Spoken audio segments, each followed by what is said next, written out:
নমস্কার। শুরু করছি আজকের গল্প। অমর কথাশিল্পী শরৎচন্দ্র চট্টোপাধ্যায়ের চন্দ্রনাথ উপন্যাসটি আমি ধারাবাহিকভাবে পাঠ করে শোনাচ্ছি। আজ তৃতীয় পর্ব। ভাদ্র মাসে ঘরে কুকুর বিড়াল তাড়াইতেই নাই, গৃহস্থের অকল্যাণ হয়। চন্দ্রনাথ ধীরে ধীরে বাহির হইয়া গেল, কিন্তু সরজু কি করিবে? চলুন শুনে দেখি আজকের পর্ব। সঙ্গে থাকুন। ভালো লাগলে চ্যানেলটি সাবস্ক্রাইব করুন, লাইক করুন, শেয়ার করুন। শুরু করছি চন্দ্রনাথ, আজ তৃতীয় পর্ব। সেই রাত্রে সরজু নিজের ঘরে ফিরিয়া আসিয়া কাঁদিয়া ফেলিয়া মনে মনে কহিল, আমি বিষ খেতে কিছুতেই পারবো না। একা হলে মরতে পারতাম, কিন্তু আমি তো আর একা নই। আমি যে মা, মা হয়ে সন্তান বধ করব কেমন করে? তাই সে মরিতে পারিল না। কিন্তু তাহার সুখের দিন যে নিঃশেষ হইয়াছে, তাহাতেও তাহার লেশমাত্র সংশয় ছিল না। গভীর রাত্রে চন্দ্রনাথ সহসা তাহার স্ত্রীর ঘরের মধ্যে আসিয়া প্রবেশ করিল এবং সমস্ত শুনিয়া উন্মত্ত আবেগে তাহাকে বক্ষে তুলিয়া লইয়া স্থির হইয়া রহিল। অস্ফুটে বারংবার কহিতে লাগিল, এমন কাজ কখনো করো না সরজু, কখনো না। কিন্তু ইহার অধিক সে তো আর কোনো ভরসাই দিতে পারিল না। তাহার এই বৃহৎ ভবনে এই হতভাগিনীর জন্য এতটুকু কোণের সন্ধান তো সে খুঁজিয়া পাইল না, যেখানে সরজু তাহার লজ্জাহত পাংশু মুখখানি লুকাইয়া রাখিতে পারে। সমস্ত গ্রামের মধ্যে কোথাও এক বিন্দু মমতাও সে কল্পনা করিতে পারিল না, যাহার আশ্রয় সে তপ্ত অশ্রু রাশির একটি কণাও মুছিতে পারে। কাঁদিয়া কাটিয়া সে 7 দিনের সময় ভিক্ষা করিয়া লইয়াছে। ভাদ্র মাসের এই 7টি দিন সে স্বামীর আশ্রয়ে থাকিয়া চিরদিনের মতো নিরাশ্রিতা পথের ভিখারিণী হইতে যাইবে। ভাদ্র মাসে ঘরে কুকুর বিড়াল তাড়াইতেই নাই, গৃহস্থের অকল্যাণ হয়। তাই সরজুর এই আবেদন গ্রাহ্য হইয়াছে। একদিন সে স্বামীর হাত ধরিয়া বলিল, আমার অদৃষ্ট আমি ভোগ করব, সেজন্য তুমি দুঃখ করো না। আমার মতো দুর্ভাগিনীকে ঘরে এনে অনেক সহ্য করেছ, আর করো না। বিদায় দিয়ে আবার সংসারী হও, আবার এমন সংসার যেন ভেঙে ফেলো না। চন্দ্রনাথ হেঁট মুখে নিরুত্তর হইয়া থাকে। ভালো মন্দ কোনো জবাবই খুঁজিয়া পায় না। তবে এই কথাটা তাহার মনে হইতেছে, আজকাল সরজু যেন মুখরা হইয়াছে, বেশি কিছু কথা কহিতেছে। একদিন তাহার মনের মধ্যে যে ভয়টা ছিল, এখন তাহা নাই। 2 দিন পূর্বেও সে মুখ ঢাকিয়া মুখোশ পরিয়া এ সংসারে বাস করিতেছিল। তখন সামান্য বাতাসেও ভয় পাইত, পাছে তাহার ছদ্ম আবরণ খসিয়া পড়ে, পাছে তাহার সত্য পরিচয় জানাজানি হইয়া যায়। এখন তাহার সে ভয় গিয়াছে, তাই এখন নির্ভয়ে কথা কহিতেছে। এ জীবনে তাহার যাহা কিছু ছিল, সেই স্বামী তাহার সর্বস্ব সমাজের আদালত ডিক্রি জারি করিয়া নিলাম করিয়া লইয়াছে। এখন সে মুক্ত ঋণ, সর্বস্বহীন, সন্ন্যাসিনী। তাই সে স্বামীর সহিত স্বচ্ছন্দে কথা কহে, বন্ধুর মতো, শিক্ষকের মতো উপদেশ দিয়া নির্ভীক মতামত প্রকাশ করে। আর সেদিনের রাত্রে 2 জন 2 জনকে ক্ষমা করিয়াছে। চন্দ্রনাথ বিষ খাইতে প্রলুব্ধ করিয়াছিল, তাহার এই আত্মগ্লানি সরজুর সব দোষ ঢাকিয়া দিয়েছে। পরদিন প্রাতঃকাল হইতে হরকালী 1 খণ্ড কাগজে টিকিট আঁটিয়া স্বামীকে দিয়া মাথা মুন্ডু কত কি লিখাইতেছিলেন। ব্রজকিশোর একবার জিজ্ঞাসা করিলেন, এত লিখে কি হবে? হরকালী তাড়া দিয়া বলিলেন, তোমার যদি একটু বুদ্ধি থাকতো তাহলে জিজ্ঞাসা করতে না। একবার আমার কথা না শুনে এইটে ঘটেছে, আর কোনো বিষয়ে নিজের বুদ্ধি খাটাতে যেও না। হরকালী যাহা বলিলেন সুবোধ শিশুর মতো ব্রজকিশোর তাহা লিখিয়া লইলেন। শেষ হইলে হরকালী স্বয়ং তাহা আদ্য প্রান্ত পাঠ করিয়া মাথা নাড়িয়া বলিলেন, ঠিক হয়েছে। ব্রজকিশোর চুপ করিয়া রহিলেন। অপরাহ্নে হরকালী কাগজখানি হাতে লইয়া সরজুর কাছে আসিয়া কহিলেন, বৌমা, এই কাগজখানিতে তোমার নামটি লিখে দাও।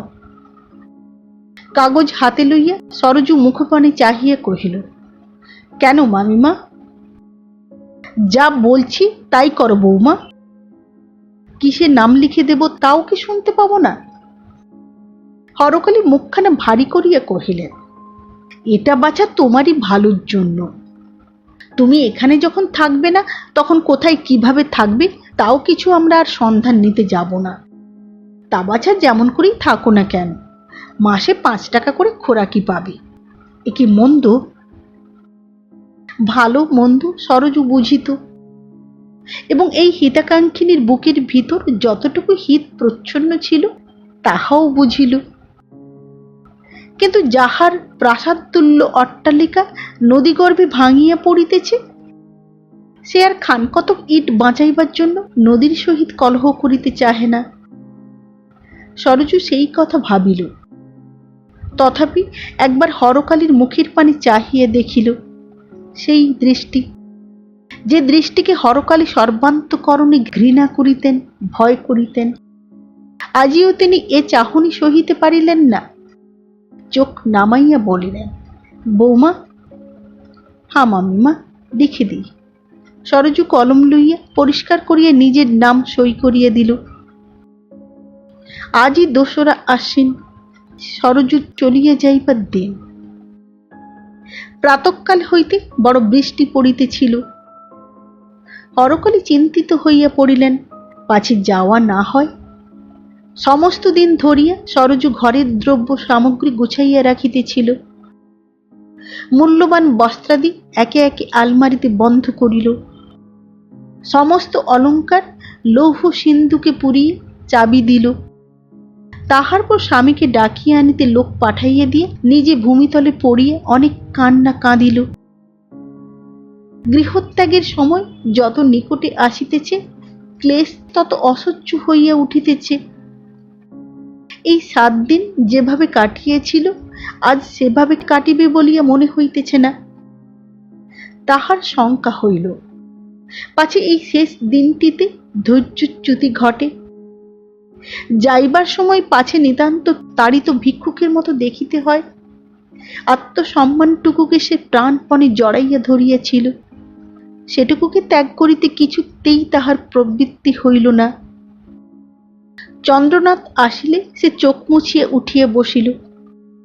বলিল, এসো, আজ আমার যাবার দিন। তখনও তাহার চক্ষুর পাতা আর্দ্র রহিয়াছে। চন্দ্রনাথ আরেক দিকে চাহিয়া বসিয়া রহিল। সরজু কাছে আসিয়া বলিল, এই চাবি নাও। যতদিন আর বিয়ে না করো ততদিন অপর কাহাকেও দিও না। চন্দ্রনাথ রুদ্ধস্বরে বলিল, যেখানে হয় রেখে দাও। সরজু হাত দিয়ে টানিয়া চন্দ্রনাথের মুখ ফিরাইয়া ধরিয়া ঈষৎ হাসিয়া বলিল, কাঁদিবার চেষ্টা করছো?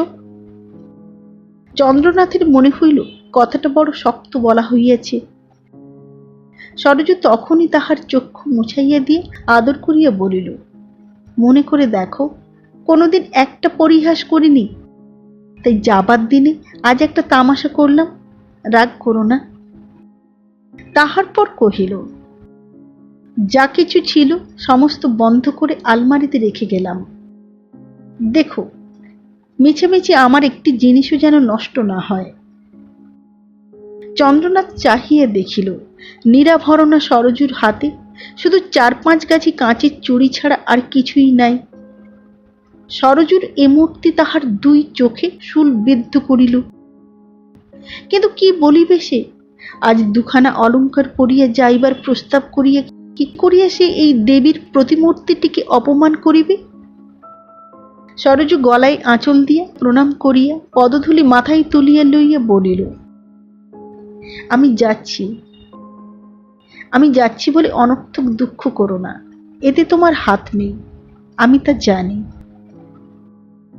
চন্দ্রনাথ এতক্ষণ পর্যন্ত সহ্য করিয়াছিল, আর পারিল না, ছুটিয়া পলাইয়া গেল।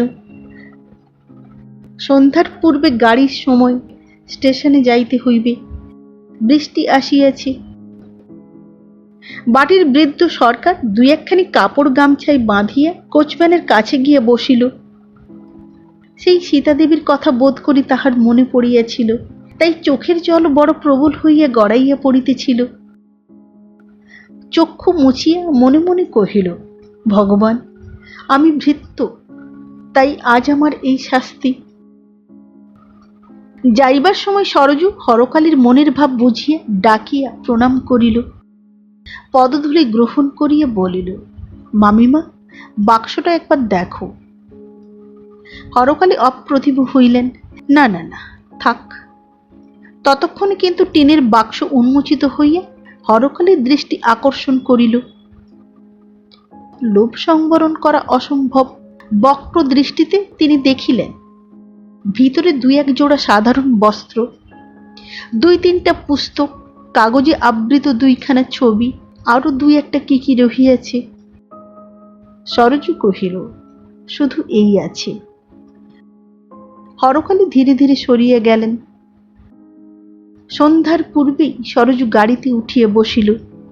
কোচম্যান গাড়ি হাঁকাইয়া ফটক বাহিয়া দ্রুত ছুটিয়া বাহির হইয়া পড়িল। দ্বিতলের জানালা খুলিয়া মণিশঙ্কর তাহা দেখিলেন। আজ তাহার হঠাৎ মনে হইল, বুঝি কাজটা ভালো হইল না। সমস্ত রাত্রি মণিশঙ্কর ঘুমাইতে পারিলেন না। সারা রাত্রি ধরিয়েই তাহার দুই কানের মধ্যে একটা ভারী গাড়ির আওয়াজ গুম গুম শব্দ করিতে লাগিল। প্রত্যুষেই শয্যা ত্যাগ করিয়া বাহিরে আসিলেন। দেখিলেন গেটের উপর একজন অপরিচিত লোক দিন বেশে অর্ধ সুপ্তাবস্থায় বসিয়া আছে। কাছে যাইতেই লোকটা উঠিয়া দাঁড়াইয়া বলিল, আমি একজন পথিক। মণিশঙ্কর চলিয়া যাইতেছিলেন। সে পিছন হইতে ডাকিল, মণিশঙ্কর বাবুর বাড়ি কি এই? তিনি ফিরিয়া বলিলেন, এই। তাহার সহিত কখন দেখা হতে পারে বলে দিতে পারেন? আমার নাম মণিশঙ্কর।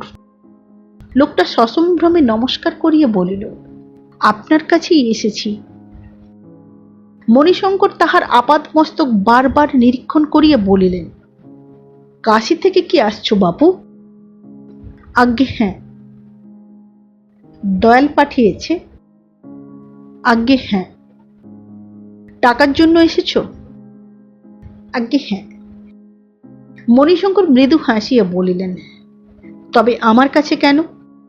আমি টাকা দেব তাই কি তুমি মনে করছো? লোকটি ঘাড় নাড়িয়া কহিল, না। দয়াল ঠাকুর বলে দিয়েছেন আপনি টাকা পাবার সুবিধে করে দিতে পারবেন। মণিশঙ্কর ভ্রু কুঞ্চিত করিয়া বলিলেন, পারবো, তবে ভেতরে এসো। দুইজনে নির্জন কক্ষে দ্বাররুদ্ধ করিয়া বসিলেন। মণিশঙ্কর বলিলেন, সমস্ত তবে সত্য? সমস্ত সত্য। এই বলিয়া সে কয়েকখানা পত্র বাহির করিয়া দিল। মণিশঙ্কর তাহা আগা গোড়া পাঠ করিয়া বলিলেন, তবে বৌমার দোষ কি? তার দোষ নেই, কিন্তু মায়ের দোষে মেয়েও দোষী হয়ে পড়েছে। তবে যার নিজের দোষ নেই তাকে কি জন্য বিপদগ্রস্ত করছো? আমারও উপায় নেই, টাকার জন্য সব করতে হয়। মণিশঙ্কর কিছুক্ষণ চিন্তা করিয়া বলিলেন, দেখো বাবু, এর দুর্নাম প্রকাশ পেলে আমারও অত্যন্ত লজ্জার কথা। চন্দ্রনাথ আমারই ভ্রাতুষ্পুত্র। রাখালদাস মাথা নাড়িয়ে দৃঢ়ভাবে কহিল, আমি নিরুপায়। সে কথা তোমার দিকে তাকালেই জানা যায়। ধরো টাকা যদি আমি নিজেই দিই তাহলে কিরকম হয়? ভালোই হয়, আর ক্লেশ স্বীকার করে চন্দ্রবাবুর নিকট যেতে হয় না। টাকা পেলেই তুমি গ্রাম ছেড়ে চলে যাবে, আর কোনো কথা প্রকাশ করবে না, এ নিশ্চয়? নিশ্চয়। কত টাকা চাই? অন্তত 2 সহস্র। মণিশঙ্কর বাহিরে গিয়ে নায়েব লক্ষ্মীনারায়ণকে ডাকিয়া 2-3টি কথা বলিয়ে দিলেন।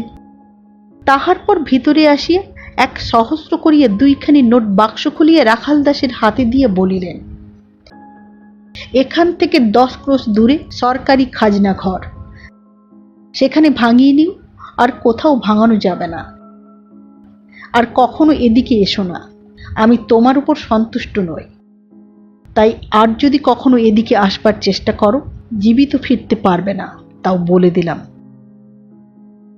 রাখাল দাস চলিয়া গেল। প্রাণপণে হাঁটিয়ে অপরাহ্নে সে শহরে উপস্থিত হইল। তখন কাছারি বন্ধ হইয়াছে, কোনো কাজ হইল না। পরদিন সময়ে রাখাল দাস খাজাঞ্চির নিকট 2খানি 1000 টাকার নোট দিয়া কহিল, টাকা চাই। খাজাঞ্চি বাবু নোট 2খানি ঘুরাইয়া ফিরাইয়া দেখিয়া, বসো বলিয়া বাহিরে গিয়ে একজন পুলিশের দারোগা সঙ্গে লইয়া ফিরিয়া আসিয়া রাখালকে দেখাইয়া দিয়া বলিলেন, এই নোট চুরি হয়েছে। জমিদার মণিশঙ্কর বাবুর লোক বলছে কাল সকালে ভিক্ষার ছল করে তার ঘরে ঢুকে এই 2খানি নোট চুরি করেছে।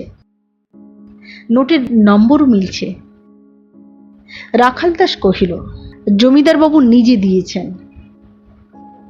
খাজাঞ্চি কহিল, বেশ, হাকিমের কাছে বলো। যথাসময়ে হাকিমের কাছে রাখাল বলিল, যার টাকা তাকে জিজ্ঞাসা করলেই সমস্ত পরিষ্কার হবে। বিচারের দিন ডেপুটির আদালতে জমিদার মণিশঙ্কর উপস্থিত হইয়া হলফ লইয়া বলিলেন, তিনি লোকটাকে জীবনে কখনো দেখেন নাই। নোট তাহারই বাক্সে ছিল, কাহাকেও তিনি দেন নাই। রাখাল নিজেকে বাঁচাইবার জন্য অনেক কথা কহিতে চাহিল। হাকিম তাহা কতক লিখিয়া লইলেন। কতক বা মণিশঙ্করের উকিল মোক্তার গোলমাল করিয়া দিল। মোটের উপর কথা কেহই বিশ্বাস করিল না। ডেপুটি তাহার 2 বৎসরের সশ্রম কারাবাসের হুকুম করিলেন। হরিদয়ালের বাটিতে পুরাতন দাসীটি পর্যন্ত নাই। বামুন ঠাকরুন তো সম্পূর্ণ নিরুদ্দেশ। সরজু যখন প্রবেশ করিল তখন বাটিতে কেহ নাই, শূন্য বাটি হাহা করিতেছে। বৃদ্ধ সরকার কাঁদিয়া কহিল, মা, আমি তবে যাই। সরজু প্রণাম করিয়া নতমুখে দাঁড়াইয়া রহিল। সরকার কাঁদিতে কাঁদিতে প্রস্থান করিল। দয়াল ঠাকুরের আগমন পর্যন্ত অপেক্ষা করিতে পারিল না, ইচ্ছাও ছিল না। সন্ধ্যার সময় দয়াল বাটি আসিলেন। সরজুকে দয়াল বসিয়া থাকিতে দেখিয়া বলিলেন, কে? সরজু প্রণাম করিয়া উঠিয়া দাঁড়াইল। মুখ তুলিয়া বলিল, আমি। সরজু! দয়াল বিস্মিত হইয়া মনোযোগ সহকারে দেখিলেন। সরজুর গাত্রে একখানি অলঙ্কারও নাই, পরিধেয় বস্ত্র সামান্য, দাসদাসী কেহ সঙ্গে আসে নাই, অদূরে একটা বাক্স মাত্র পড়িয়া আছে। ব্যাপারটা সমস্ত বুঝিয়া লইয়া বিদ্রূপ করিয়া বলিলেন, যা ভেবেছিলাম ঠিক তাই হয়েছে, তাড়িয়ে দিয়েছে। সরজু মৌন হইয়া রহিল। দয়াল ঠাকুর তখন অতিশয় কর্কশ কণ্ঠে কহিলেন, এখানে তোমার স্থান হবে না। একবার আশ্রয় দিয়ে আমার যথেষ্ট শিক্ষা হয়েছে, আর নয়। সরজু মাথা হেঁট করিয়া জিজ্ঞাসা করিল, মা কোথায়? মাগি পালিয়েছে, আমাকে ডুবিয়ে দিয়ে সরে পড়েছে। যেমন চরিত্র সেইরূপ করেছে। রাগে তাহার সর্বাঙ্গ পুড়িয়া যাইতেছিল। হঠাৎ ব্যঙ্গ করিয়া বলিয়া উঠিলেন, বলা যায় না, হয়তো কোথাও খুব সুখেই আছে। সেইখানে সরজু বসিয়া পড়িল। সে যে অবশেষে তাহার মায়ের কাছেই ফিরিয়া আসিয়াছিল। দয়াল বলিতে লাগিলেন, আমি তোমাকে স্থান দিয়ে জাত হারাতে চাইলে। যারা আদর করে নিয়ে গিয়েছিল শেষকালে তারা কি তোমার মাথা রাখবার একটা কুঁড়েও বেঁধে দিতে পারেনি? তাই রেখে গেছে আমার কাছে। যাও, যাও এখান থেকে। এবার সরজু কাঁদিয়া ফেলিল, বলিল, দাদামশাই, মা নেই, আমি যাব কোথায়? হরিদয়ালের শরীরে আর মায়া মমতা নাই। তিনি স্বচ্ছন্দে বলিলেন, কাশীর মতো স্থানে তোমাদের স্থানাভাব হয় না, সুবিধা মতো একটু খুঁজে নিও। তিনি নাকি বড় জ্বালাই জ্বলিতেছিলেন, তাই এমন কথাটাও কহিতে পারিলেন। সরজুর স্বামী তাহাকে গৃহে স্থান দেয় নাই, হরিদয়াল দিবেন কেন? ইহাতে তাহাকে দোষ দিবার কিছু নাই, সরজু তাহা বুঝিল। কিন্তু তাহারও যে আর দাঁড়াইবার স্থান নাই। স্বামীর গৃহে দুদিনের আদর যত্নে অতিথির মতো গিয়াছিল, এখন বিদায় হইয়া আসিয়াছে।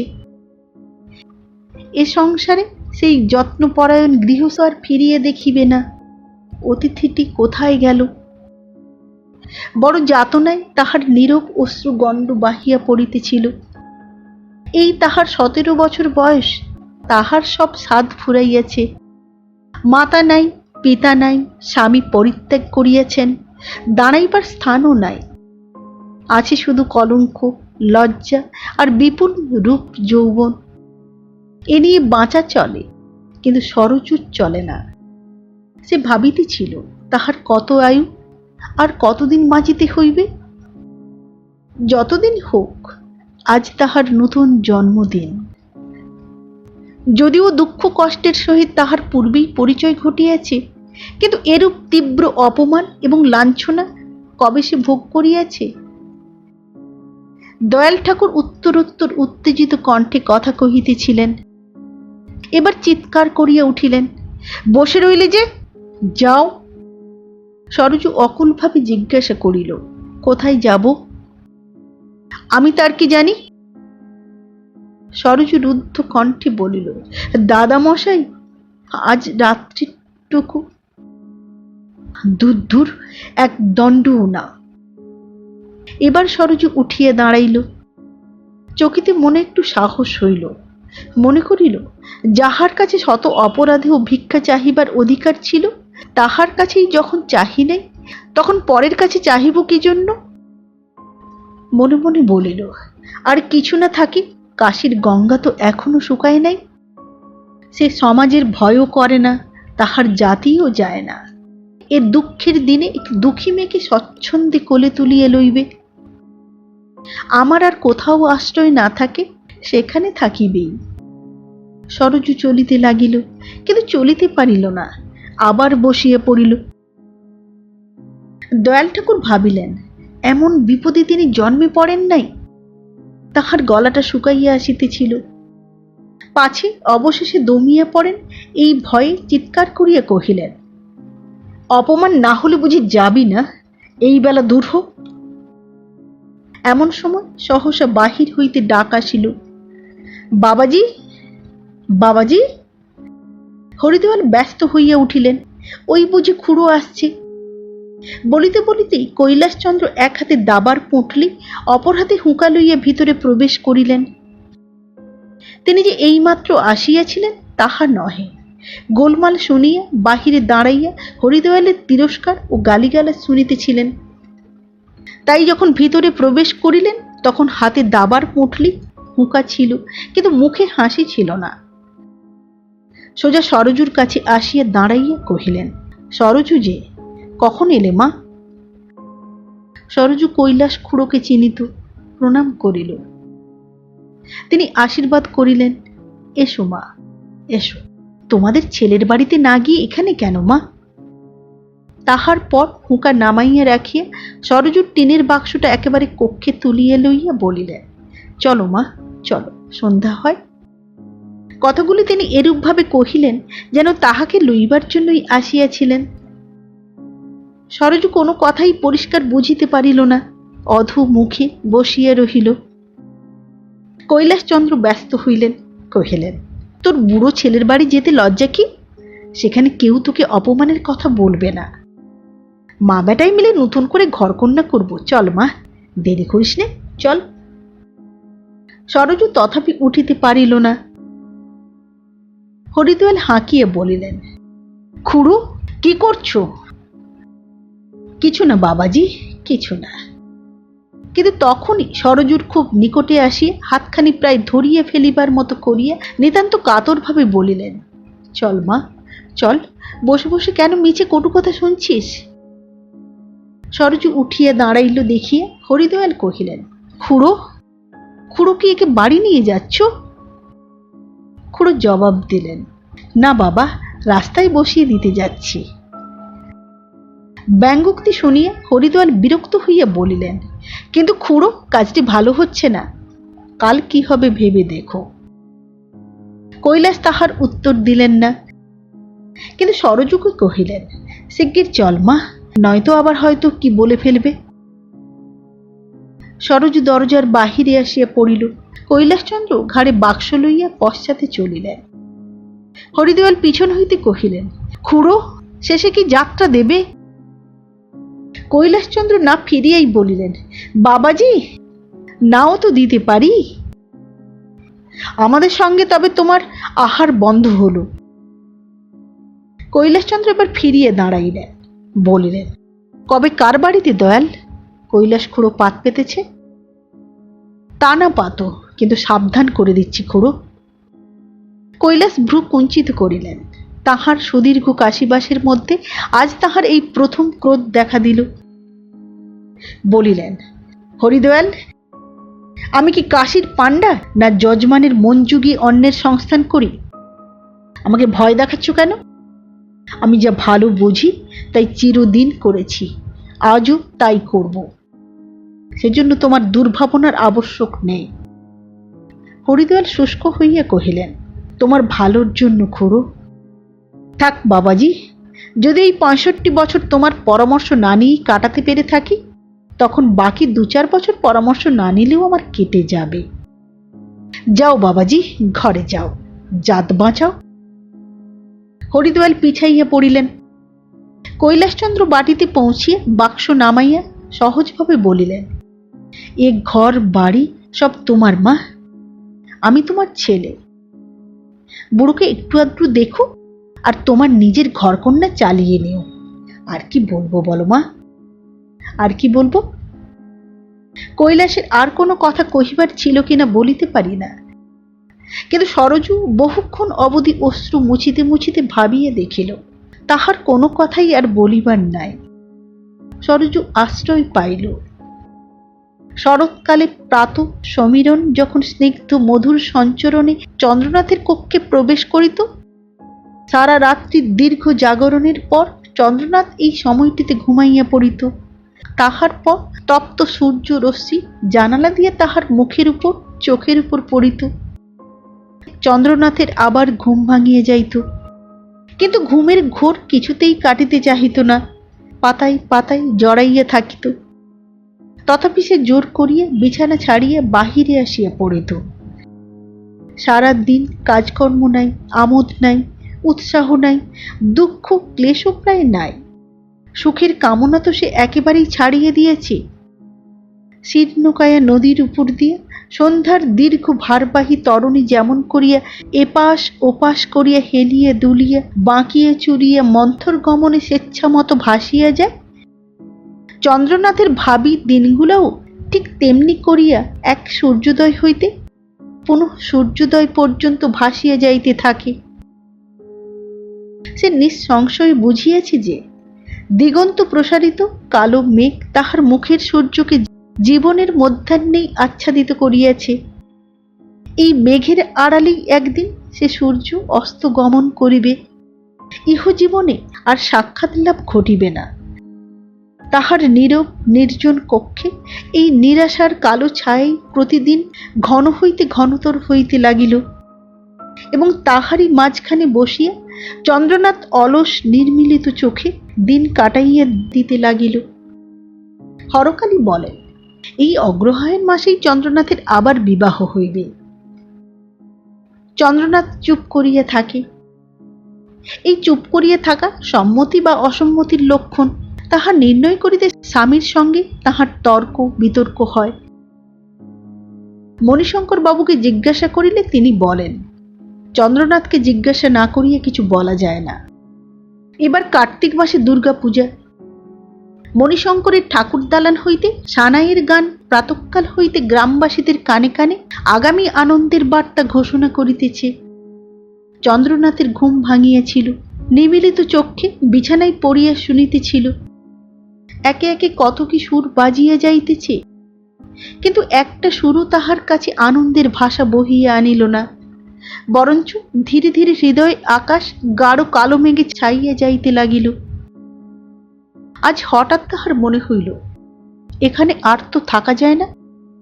একজন ভৃত্যকে ডাকিয়া কহিল, আমার জিনিসপত্র গুছিয়ে নেয়, রাত্রির গাড়িতে এলাহাবাদ যাব।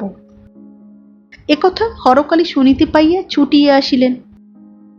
ব্রজকিশোর আসিয়া বুঝাইতে লাগিলেন। এমনকি মণিশঙ্কর নিজে আসিয়াও অনুরোধ করিলেন যে আজ ষষ্ঠীর দিনে কোথাও গিয়ে কাজ নাই। চন্দ্রনাথ কাহারও কথা শুনিল না। দুপুরবেলা হরিবেলা আসিয়া উপস্থিত হইলেন। সরজু গিয়া অবধি এ বাড়িতে তিনি আসেন নাই। চন্দ্রনাথ তাহাকে দেখিয়া বলিল, হঠাৎ ঠান্দিদি, কি মনে করে? ঠান্দিদি জবাব না দিয়ে প্রশ্ন করিলেন, আজ বিদেশে যাচ্ছ? চন্দ্রনাথ বলিল, যাচ্ছি। পশ্চিমে যাবে? যাব।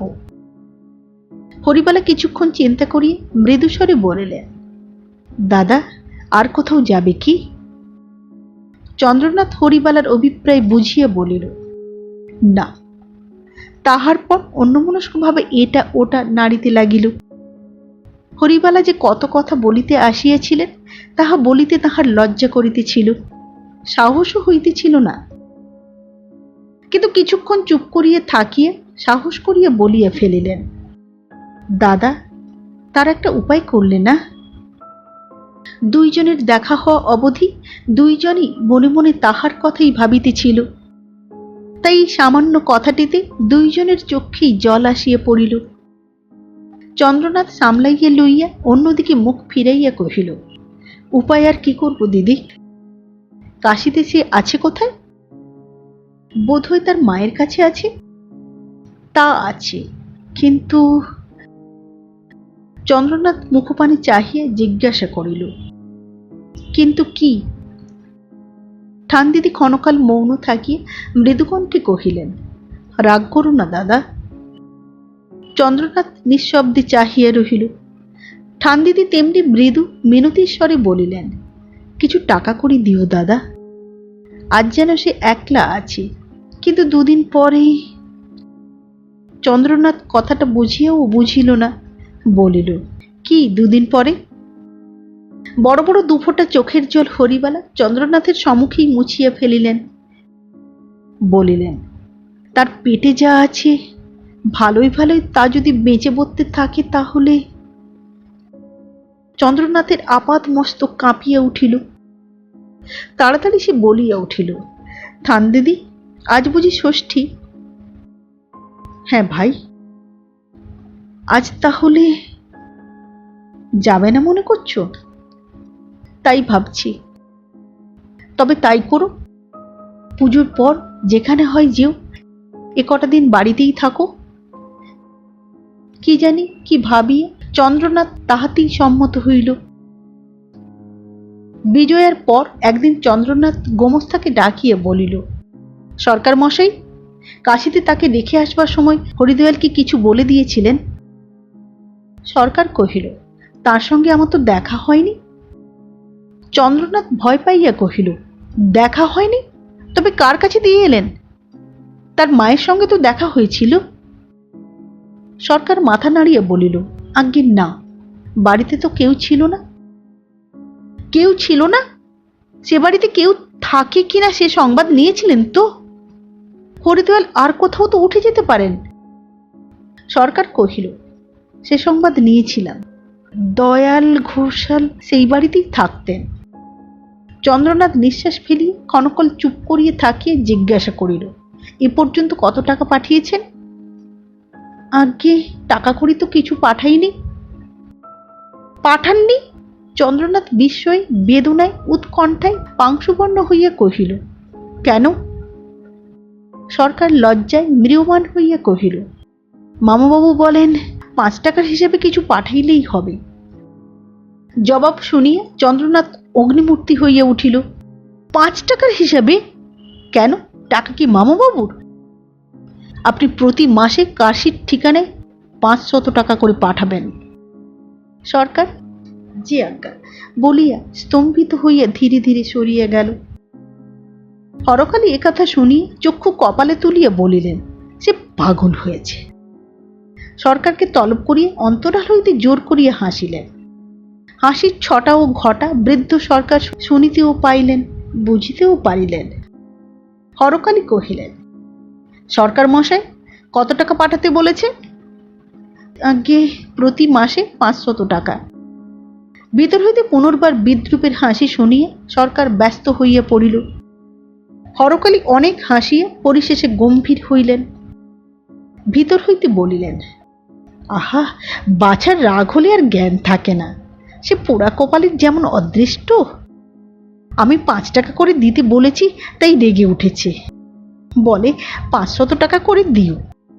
বুঝলেন সরকার মশাই, চন্দ্রনাথের ইচ্ছা নয় যে 1 পয়সাও দেওয়া হয়। কথাটা কিন্তু সরকার মহাশয় প্রথমে তেমন বুঝিল না, কিন্তু মনে মনে যত হিসাব করিল তত বোধ হইতে লাগিল। হরকালীর কথাটাই বোধ করি সত্য। যাহাকে বাড়ি হইতে বাহির করা হইয়াছে তাহাকে কি কেহ ইচ্ছাপূর্বক অত টাকা দেয়? ভাবিয়া চিন্তিয়া সে বলিল, তা আপনি যা বলেন। বলবো আর কি, এই সামান্য কথাটা বুঝলেন না? সরকার মহাশয় অপ্রতিভ হইয়া বলিল, তাই হবে। হ্যাঁ তাই। আপনি কিন্তু 5 টাকা হিসাবে পাঠাবেন। চন্দ্র না দেয় আমার হিসেব থেকে 5 টাকা পাঠাবেন। হরকালী মাসিক 50 টাকা করিয়া নিজের হিসাবে হাত খরচ পাইতেন। সরকার মহাশয় প্রস্থান করিবার সময় বলিল, তাই পাঠাবো। চন্দ্রনাথ বাড়ি নাই, এলাহাবাদে গিয়াছে। সরকার মহাশয় তাহাকে পত্র লিখিয়া মতামত জানিবার ইচ্ছা করিল, কিন্তু পরে মনে হইল এরূপ অসম্ভব কথা লইয়া অনর্থক তোলপাড় করিয়া নিজের বুদ্ধিহীনতার পরিচয় দিয়া লাভ নাই। উপরিউক্ত ঘটনার পর 2 বৎসর অতিবাহিত হইয়া গিয়াছে। এই 2 বৎসরে আর কোনো পরিবর্তন হোক বা না হোক, কৈলাস খুড়ার জীবনে বড় পরিবর্তন ঘটিয়াছে। যেদিন তাহার কমলা চলিয়া গিয়াছিলেন, যেদিন তাহার কমলচরণ সর্বশেষ নিঃশ্বাসটি ত্যাগ করিয়া ইহজীবনের মতো চক্ষু মুদিয়াছিল, সেই দিন হইতে বিপুল বিশ্ব কৈলাসচন্দ্রের পক্ষে চক্ষু মুদিয়াছিল। কিন্তু সরজুর ওই ক্ষুদ্র শিশুটি তাহাকে পুনর্বার সেই বিস্তৃত সংসারের স্নেহময় জটিল পথে ফিরাইয়া আনিয়াছে। সেদিন তাহার ক্ষুদ্র চক্ষু দুটি বহুদিন পরে আরেকবার জলে ভরিয়া গিয়াছিল। চক্ষু মুছিয়া বলিয়াছিলেন, আমার ঘরে বিশ্বেশ্বর স্বয়ং এসেছেন। তখনও সে ছোট ছিল। বিশু বলিয়া ডাকিলে উত্তর দিতে পারিত না, শুধু চাহিয়া থাকিত। তখন সে সরজুর কোড়ে, লক্ষিয়ার মার কোড়ে এবং বিছানায় শুইয়া থাকিত। কিন্তু যেদিন হইতে সে তাহার চঞ্চল পা দুটি চৌকাটের বাহিরে লইয়া যাইতে শিখিয়াছে, সেদিন হইতে সে বুঝিয়াছে দুধের চেয়ে জল ভালো, এবং দ্বিধাশূন্য হইয়া পরিষ্কার অপরিষ্কার সর্ববিধ জলপাত্রেই মুখ ডুবাইয়া সরজুকে ফাঁকি দিয়ে আকণ্ঠ জল খায়।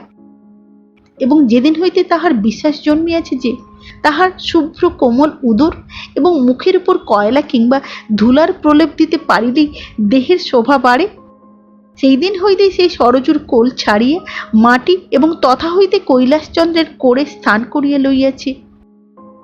সকালবেলা কৈলাসচন্দ্র ডাকেন, বিশু।